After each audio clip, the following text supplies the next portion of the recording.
Before we begin, I'd like to give a big thank you and shout out to my patron supporters. Patron supporters make videos like this possible, and if you'd like to be a patron supporter, please go to patreon.com/TJR, the original. Thank you.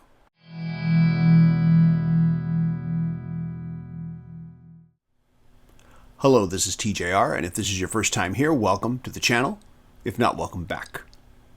I just finished watching Season 2 of Andor, and on reflection, I couldn't help but find myself meditating on both the series and the movie Rogue One as a deconstructionist version of the original film, Star Wars Episode 4, A New Hope, which itself was a deconstruction of old Hollywood movie serials.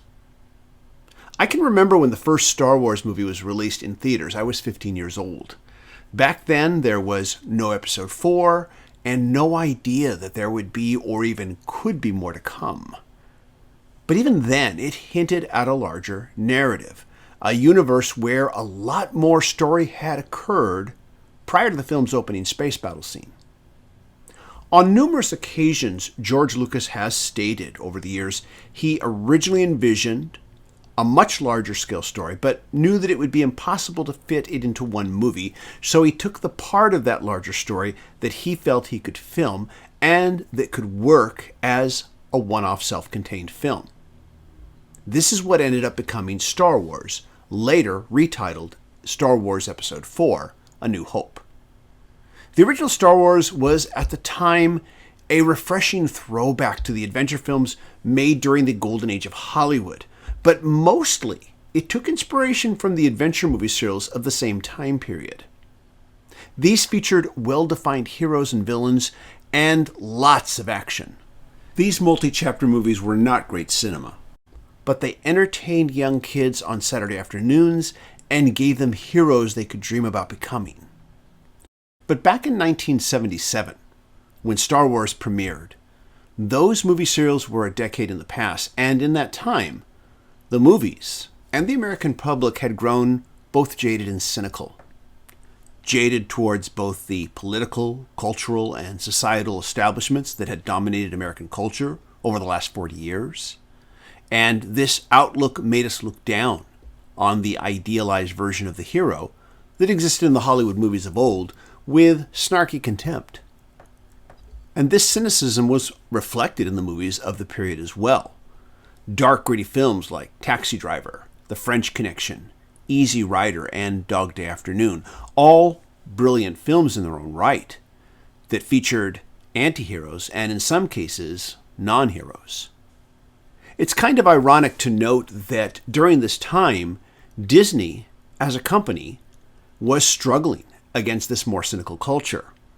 Both their films and theme parks were looked down on as kid stuff by adults who would find themselves to be embarrassed to be seen attending one without a small kid in tow as an explanation for why they were there. In fact, during the 70s, I can remember most kids past the age of 13 quite often viewed Disney as baby stuff. In 1976, a year prior to the release of Star Wars, my sister mailed me a photocopy of an article about Star Wars while it was still in production.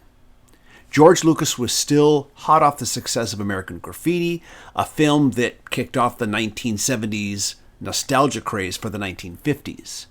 And in the article, he specifically stated that he wanted to give kids heroes, the kind that he felt that movies and TV were not giving them.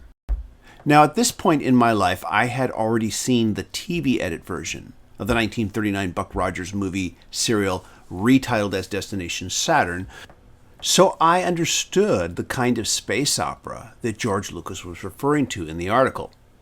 The article featured a photo of the stormtroopers and Chewbacca, and I thought to myself, this might be really good.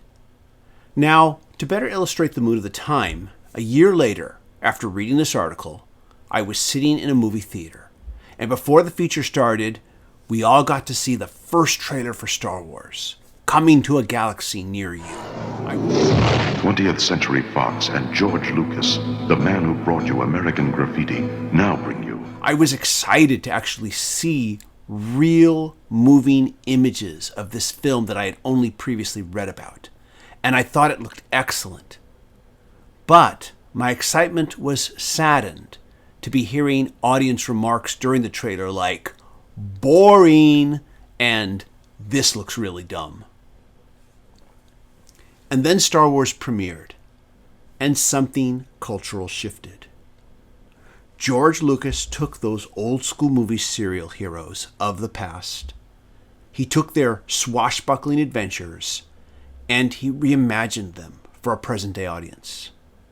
He took the romanticism of Golden Age Hollywood filmmaking and deconstructed it just enough so as to reinvent it without turning it into parody or into something cynical.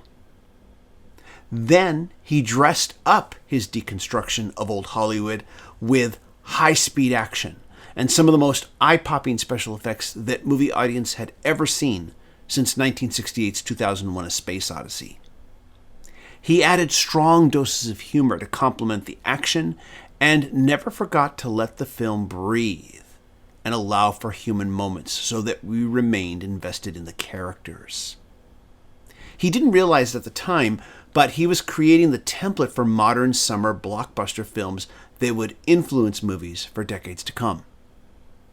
It was a perfect storm, and the general public reacted in a way that no one could have expected.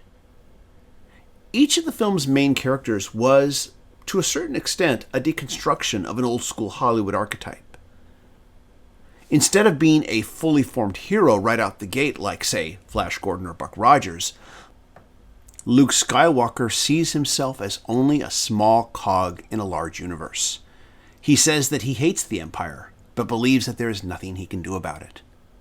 But fate will lead him down the path of the hero's journey, and by the movie's end, he will realize that single individuals can make a difference. Because he is not a hero, and because he is even unsure of himself when we first meet him, we can relate to him and his anxiety about the world around him. And because we can relate to him in a way that we can't relate to, say, Buck Rogers or Flash Gordon, we can go on the hero's journey with him and believe that the ability for the individual to make a difference is within our grasp as well.